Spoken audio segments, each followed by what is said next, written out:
ជំរាបសួរពុកម៉ែបងប្អូនបាទវិលមកជួបគ្នាសាជាថ្មីជាមួយនឹង Channel សំណាង Cooking បាទហើយថ្ងៃនេះ Channel សំណាង Cooking មានពេលមកចែករំលែកពុកម៉ែបងប្អូនបាទពីរបៀបធ្វើសម្លម្ជូរបាទសម្លម្ជូរថ្ងៃនេះបាទគឺថាម្ជូរត្រកួនលាយជាមួយនឹងកញ្ឆែតហើយបង់មកអម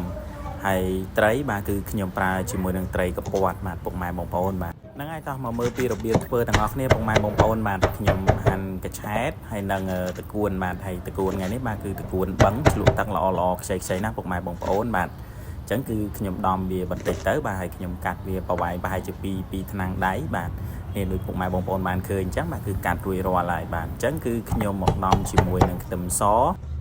ខ្ញុំប្រើ2-3 កពឹសបាទដើម្បីកាត់ឆ្អាបជាតិក្លិនត្រីបាទហើយត្រីកពាត់ថ្ងៃនេះក៏ធំល្មមណាស់ដែរអញ្ចឹងខ្ញុំស្លតែក្បាលទេបាទ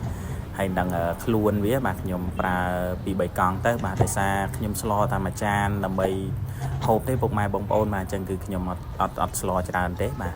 ហ្នឹងហើយនេះរបៀបស្លដែលខ្ញុំធ្វើបង្ហាញពុកម៉ែបងប្អូនមកដំបូងគឺខ្ញុំចាក់ជាមួយនឹងប្រេងឆាបាទហើយខ្ញុំដាក់ខ្ទឹមសហើយនឹងម្ទេសបាទខ្ញុំដាក់2-3 គ្រាប់ទៅ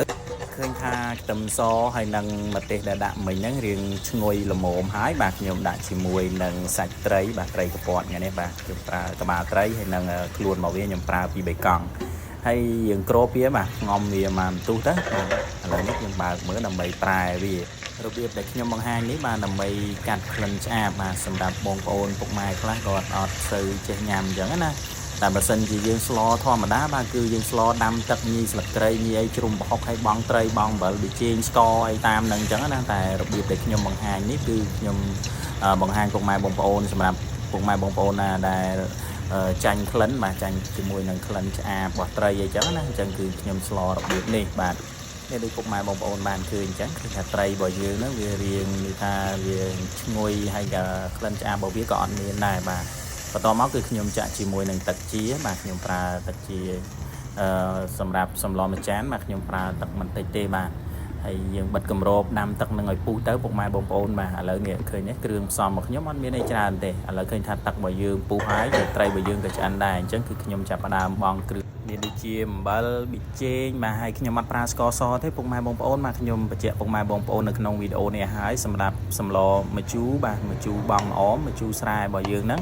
គឺអត់ប្រើស្ករទេបាទពុកម៉ែបងប្អូនបាទគឺខ្ញុំជ្រុំប្រហុកបាទហើយយើងអត់មានកត្រងដើម្បីជ្រុំដោយកាលពីមុនបាទអញ្ចឹងគឺខ្ញុំដួសទឹកសម្លមិញហ្នឹងបាទដួសដាក់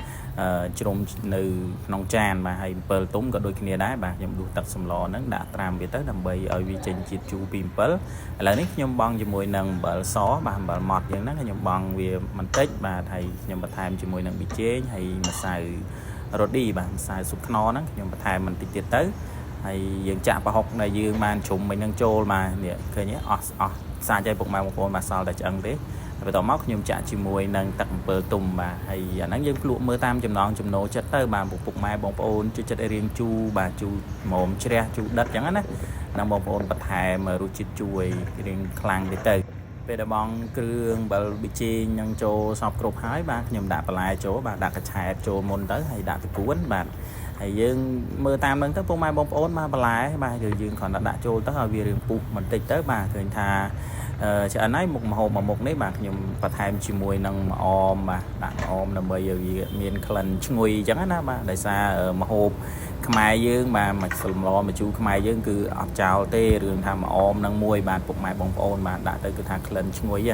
ហ្នឹងហើយមុខម្ហូបរបស់យើងថ្ងៃនេះបាទឃើញថារួចរាល់ហើយក្លិនក៏ឈ្ងុយល្អបាទរសជាតិក៏ឆ្ងាញ់ណាស់ដែរសម្រាប់ពុកម៉ែបងប្អូនដែលចូលចិត្តបាទម្ហូបខ្មែរដូចជាសម្លម្ជូរអីហ្នឹងបាទឃើញថាត្រូវហើយបាទហើយជាពិសេសគឺអ៊ំចាស់ចាស់បាទគាត់មិនអាចទទួលទានម្ហូបអីដែលមានជាតិខ្លាញ់ជាតិអីច្រើនទេបាទគឺគាត់ទទួលទានតែប្រភេទជាសម្លអញ្ចឹងបាទឃើញថាត្រូវហើយគាត់ហូបបានអញ្ចឹងណាហ្នឹងហើយវីដេអូគឺមានតែប៉ុណ្្នឹងទេបាទអរគុណបងប្អូនដែលទស្សនាវីដេអូពីដើមរហូតដល់ចប់បាទហើយបើយល់ថាវីដេអូនេះមានប្រយោជន៍បាទសូមជួយ share ចែកម្លែកមួយផងបាទដើម្បីទទួលបានវីដេអូទាក់ទងជាមួយនឹងការធ្វើម្ហូបប្លែកៗថ្មីបន្តទៀតបាទហើយបើសិនជាពុកម៉ែបងប្អូនចង់ឲ្យខ្ញុំធ្វើមុខម្ហូបអីបង្ហាញពុកម៉ែបងប្អូនបាទ comment នៅខាងក្រោមវីដេអូនេះទៅបាទខ្ញុំទំនេរបាទខ្ញុំនឹងឆ្លៀតធ្វើវីដេអូបង្ហាញពុកម៉ែបងប្អូនបាទ ហ្នឹងហើយវីដេអូមានតែប៉ុណ្ណឹងទេបាទអរគុណពុកម៉ែបងប្អូនដែលទស្សនាវីដេអូពីដើមរហូតដល់ចប់បាទអរគុណជួបគ្នានៅវីដេអូក្រោយៗទៀត